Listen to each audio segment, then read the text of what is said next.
আজকে খুশির দিন, অনুভূতি দিন, ভাষায় প্রকাশ করা যাবে না।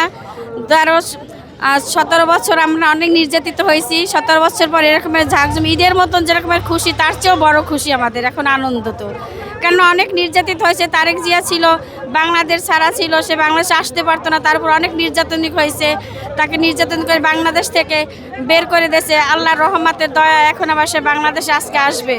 আলহামদুলিল্লাহ, যে আমরা আল্লাহর কাছে লাখ লাখ শুকরিয়া আদায় করতেছি যে তারেক জিয়া আজকে আমাদের বাংলাদেশে আসবে। আমাদের বেগম খালেদা যে অসুস্থ, তাকে ফেসিক সরকার হাসিনা অনেক নির্যাতিত করছে, তার নির্যাতিতের জন্য হাসিনা আজকে দেশে নাই। আল্লাহর রহমতে যে ফেসিক হাসিনা আজকে দেশ থেকে চলে গেছে। আর আমাদের বেগম জিয়ার অনেক অত্যাচার করছে, অনেক জুলুম করছে, আজকে সে হসপিটালে মৃত্যু সজ্জায় মায় লড়ছে। আমরা সবার কাছে দোয়া চাই যে আল্লাহ তাআলা যেন আমাদের বেগম খালেদা জিয়াকে সুস্থতা দান করুক।